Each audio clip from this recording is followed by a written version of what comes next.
Hello students, welcome back in our class. आज की class में हम क्लास 10th के सोशल साइंस के कुछ इंपॉर्टेंट एमसीक्यू क्वेश्चंस को सॉल्व करेंगे जो कि आपकी एग्जाम के लिए बहुत ही महत्वपूर्ण है। आप इन सभी क्वेश्चंस को ध्यान से देखें और अच्छे से लर्न करने की कोशिश करें। तो आइए स्टार्ट करते हैं क्वेश्चन नंबर 1 से। पहला प्रश्न है, फ्रांस की क्रांति कब हुई थी? 1788, 1789, 1790 या फिर 1787 में? फ्रांस की क्रांति की जो शुरुआत हुई थी वो 1789 में हुई थी। नेक्स्ट क्वेश्चन है, आनंद मठ उपन्यास के लेखक कौन थे? बंकिम चंद्र चटर्जी, रविंद्रनाथ टैगोर, शरत चंद्र चटर्जी या फिर सुभाष चंद्र बोस? आनंद मठ उपन्यास को सबसे पहले किसने लिखा? तो सही जवाब है बंकिम चंद्र चटर्जी ने।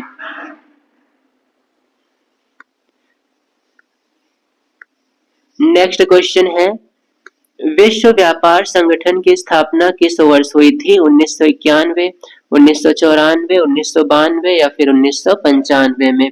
विश्व व्यापार संगठन की स्थापना की गई थी 1995 में और इसकी स्थापना अमेरिका में हुई थी। तो ये बात भी ध्यान में रखेंगे। अमेरिका के न्यू हैम्पशायर शहर में विश्व व्यापार संगठन, जिसे WTO कहते हैं, यहाँ हुई थी।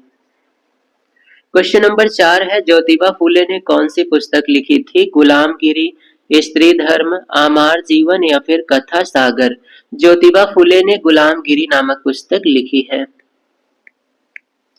नेक्स्ट क्वेश्चन नंबर 5 है, सत्ता के क्षैतिज वितरण का क्या तात्पर्य है? सत्ता का संघीय वितरण, सत्ता का अलगाववादी वितरण, कार्यपालिका, व्यवस्थापिका तथा न्यायपालिका के बीच सत्ता का बंटवारा, केंद्र और राज्य सरकार के बीच सत्ता का बंटवारा?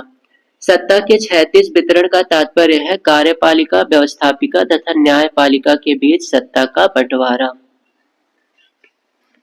क्वेश्चन नंबर 5 है, निम्नलिखित में से कौन सा संघीय राज्य नहीं है? मणिपुर, त्रिपुरा, हिमाचल प्रदेश या फिर जम्मू कश्मीर?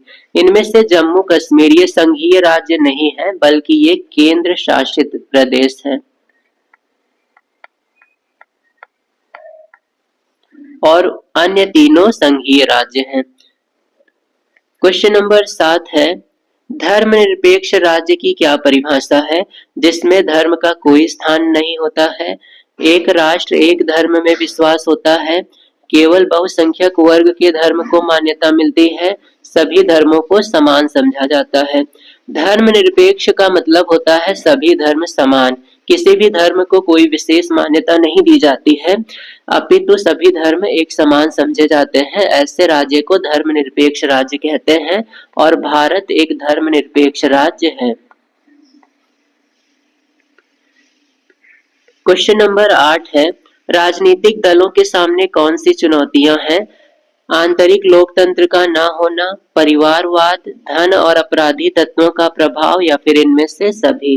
राजनीतिक दलों के सामने ये सभी समस्याएं हैं, वास्तविक लोकतंत्र का न होना, परिवारवाद, धन और आपराधिक तत्वों का प्रभाव। नेक्स्ट क्वेश्चन नंबर 9 है, निम्नलिखित में से कौन सा लोकतंत्र का अवगुण है? धनी व्यक्तियों का शासन, दलों में व्यक्तिवाद, बहुसंख्यक की प्राथमिकता या फिर इनमें से सभी? इनमें से दलों में व्यक्तिवाद ये लोकतंत्र का प्रमुख अवगुण है। क्वेश्चन नंबर 10 है, संविधान के अनुसार भारत की राजभाषा क्या है? हिंदी, उर्दू, संस्कृत या फिर अंग्रेजी? संविधान के अनुसार भारत की राजभाषा हिंदी है। नेक्स्ट क्वेश्चन नंबर 11 है, कौन सा उद्योग चूना पत्थर को कच्चे माल के रूप में प्रयुक्त करता है? एल्यूमिनियम, सीमेंट, चीनी या फिर पटसन? चूना पत्थर का उपयोग किया जाता है सीमेंट उद्योग में। क्वेश्चन नंबर 12 है, भारत में आर्थिक उदारीकरण की शुरुआत कब हुई? 1991, 1989, 1995 या फिर 1960 में? तो सही जवाब है, भारत में आर्थिक उदारीकरण की शुरुआत 1991 में हुई। क्वेश्चन नंबर 13 है, राष्ट्रीय उपभोक्ता अधिकार दिवस कब मनाया जाता है? 5 अप्रैल, 22 फरवरी, 24 नवंबर या फिर 24 दिसंबर? राष्ट्रीय उपभोक्ता दिवस हम मनाते हैं 24 दिसंबर को और उपभोक्ता संरक्षण अधिनियम ये पारित हुआ था 1986 में।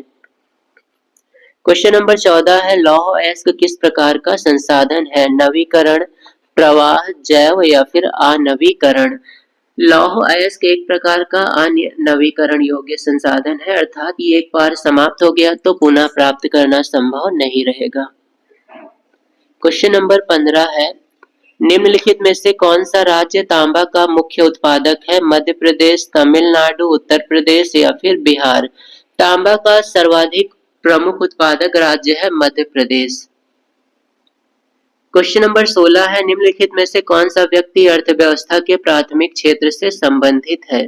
मछुआरा, शिक्षक, डाकिया या फिर व्यापारी। इनमें से मछुआरा अर्थव्यवस्था के प्राथमिक क्षेत्र से संबंधित है। क्वेश्चन नंबर 17 है सूचना का अधिकार अधिनियम कब लागू किया गया? 2005, 2010, 1999 या फिर 2001 में। सूचना का अधिकार अधिनियम अक्टूबर 2005 में लागू हुआ था, अक्टूबर 2005 में। क्वेश्चन नंबर 18 है निम्नलिखित में से किस राज्य में बांधवगढ़ राष्ट्रीय उद्यान स्थित है? मध्य प्रदेश, राजस्थान, पश्चिम बंगाल या फिर उत्तराखंड। बांधवगढ़ राष्ट्रीय उद्यान स्थित है मध्य प्रदेश में। क्वेश्चन नंबर 19 है कपास की खेती के लिए कौन सी मिट्टी उपयुक्त है? लाल मिट्टी, लैटराइट मिट्टी, काली मिट्टी, जलोढ़ मिट्टी। कपास की खेती के लिए सबसे उपयुक्त मिट्टी है काली मिट्टी और ये सर्वाधिक पाई जाती है महाराष्ट्र में। क्वेश्चन नंबर 20 है निम्नलिखित में से किस वर्ष में बांग्लादेश ग्रामीण बैंक की शुरुआत हुई थी? 1970, 1969, 1979 या फिर 1967 में। बांग्लादेश में ग्रामीण बैंक की शुरुआत 1970 में हुई थी। नेक्स्ट क्वेश्चन नंबर 21 है इटली का एकीकरण किसके नेतृत्व में किया गया? Giuseppe Garibaldi, Otto von Bismarck, Napoleon या फिर विलियम प्रथम। इनमें से इटली का एकीकरण ज्यूसेppe गैरिबाल्डी के नेतृत्व में किया गया था। क्वेश्चन नंबर 22 है रोलेट एक्ट कब पारित हुआ था? 1918, 1919, 1920 या फिर 1921 में। रोलेट एक्ट को 1919 में पारित किया गया था। नेक्स्ट क्वेश्चन नंबर 23 है अंतरराष्ट्रीय मानवाधिकार दिवस कब मनाया जाता है? 10 दिसंबर, 5 सितंबर, 14 नवंबर या फिर 15 अगस्त। अंतरराष्ट्रीय मानवाधिकार दिवस 10 दिसंबर को मनाते हैं, 14 नवंबर को मनाते हैं बाल दिवस, 15 अगस्त को हम लोग स्वतंत्रता दिवस मनाते हैं, 5 सितंबर को शिक्षक दिवस के रूप में मनाया जाता है। क्वेश्चन नंबर 24 है गुलामगिरी के लेखक कौन थे? डॉक्टर भीमराव अंबेडकर, ज्योतिबा फुले, कैलाश बाशिनी देवी, राधा स्वामी नायकर। ये क्वेश्चन आपके लिए बहुत ही इंपॉर्टेंट है। गुलामगिरी के लेखक ज्योतिबा फुले थे। क्वेश्चन नंबर 25 है सामुदायिक सरकार से क्या तात्पर्य है? जब पूरा समाज मिलकर शासन का संचालन करता हो, सत्ता का बंटवारा विभिन्न सामाजिक समूहों में हो, बहुल कार्यपालिका वाली सरकार हो, मंत्रियों की सामूहिक जिम्मेदारी वाली सरकार हो। सामुदायिक सरकार का मतलब होता है जब सत्ता का बंटवारा विभिन्न सामाजिक समूहों के बीच में हो, तो ऐसे सरकार को सामुदायिक सरकार कहते हैं और इसका एक बढ़िया उदाहरण है बेल्जियम। बेल्जियम में सामुदायिक सरकार है। क्वेश्चन नंबर 26 है निम्नलिखित में से कौन सा शासन का अंग नहीं है? कार्यपालिका, न्यायपालिका, नगरपालिका या फिर विधायिका। इनमें से नगरपालिका शासन का अंग नहीं है। कार्यपालिका, न्यायपालिका और विधायिका ये भारतीय शासन के 3 अंग हैं। क्वेश्चन नंबर 27 है भारत में पंचायती राज की स्थापना कब हुई थी? 1980 में, 1990 में, 1992 में या फिर 2004 में। भारत में पंचायती राज की स्थापना 1992 में हुई थी। क्वेश्चन नंबर 28 है भारतीय कम्युनिस्ट पार्टी की विचारधारा क्या है? मार्क्सवाद लेनिनवाद में विश्वास, धर्मनिरपेक्षता और लोकतंत्र में का समर्थक, साम्राज्यवाद और सांप्रदायिकता विरोधी या फिर इनमें से सभी। भारतीय कम्युनिस्ट पार्टी की विचारधारा है धर्मनिरपेक्षता और लोकतंत्र का समर्थक। क्वेश्चन नंबर 29 है लोकतंत्र का प्रमुख अवगुण इनमें से क्या है? देशभक्ति की भावना, चरित्र का निर्माण, इन प्रगतिशील सरकार या फिर इनमें से सभी। तो इनमें से सभी ही लोकतंत्र के प्रमुख गुण हैं। सही जवाब है इनमें से सभी। नेक्स्ट क्वेश्चन नंबर 30 है, भारतीय संघ में अवशिष्ट शक्तियां किसको प्राप्त है? राज्य को, संघ को, दोनों को या फिर इनमें से किसी को नहीं। भारतीय संघ में अवशिष्ट शक्तियां संघ को प्राप्त है, इसे ही केंद्र भी कहा जाता है। क्वेश्चन नंबर 31 है, पंजाब में भूमि निम्नीकरण का प्रमुख कारण क्या है? गहन खेती, वनोन्मूलन, अधिक सिंचाई या फिर इनमें से कोई नहीं। पंजाब में भूमि निम्नीकरण का प्रमुख कारण जो है वो है अधिक सिंचाई। क्वेश्चन नंबर 32 है, निम्न में से कौन सा संरक्षण तरीका समुदायों की सीधी भागीदारी नहीं करता है? संयुक्त वन प्रबंधन, बीज बचाओ आंदोलन, चिपको आंदोलन, वन्य जीव पशु विहार का परिसीमन। इनमें से चिपको आंदोलन ये संरक्षण का तरीका समुदायों की सीधी भागीदारी नहीं करता है। क्वेश्चन नंबर 33 है, निम्न में से कौन सी एक फलीदार फसल है? दाल, ज्वार, मोटा अनाज या फिर चावल। इनमें से दालों को कहा जाता है फलीदार फसल। क्वेश्चन नंबर 34 है, निम्न में से कौन सी शब्दावली दो या दो से अधिक देशों के व्यापार को दर्शाती है? आंतरिक व्यापार, बाहरी व्यापार, अंतरराष्ट्रीय व्यापार या फिर स्थानीय व्यापार। दो या दो से अधिक देशों के बीच के व्यापार को अंतरराष्ट्रीय व्यापार कहा जाता है। क्वेश्चन नंबर 35 है, पृथ्वी सम्मेलन का आयोजन कब हुआ था? 1991, 1992, 1993 या फिर 1989 में। पृथ्वी सम्मेलन का आयोजन जून 1992 में हुआ था। तो जून 1992 में ब्राजील के रियो डी जेनेरियो शहर में हुआ था। तो कहाँ हुआ था ये बात भी ध्यान रखेंगे, ब्राजील के रियो डी जेनेरियो शहर में। Rio de Janeiro.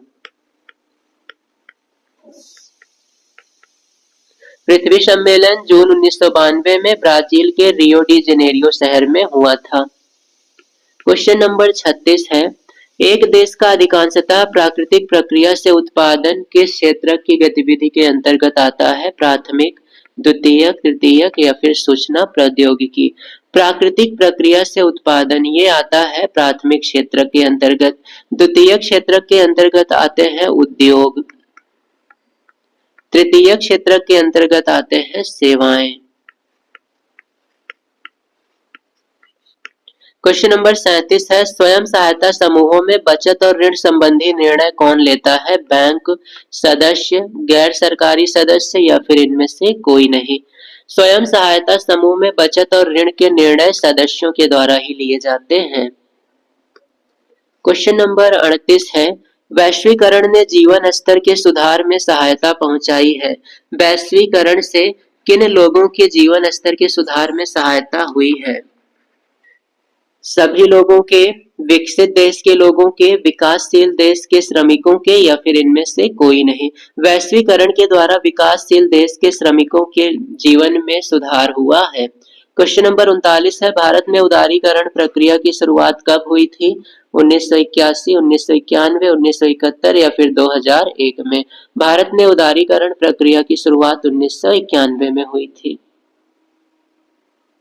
Question number 40 है, उपभोक्ता संरक्षण अधिनियम कब पारित किया गया? 1985, 1984, 1986 या फिर 1987 में।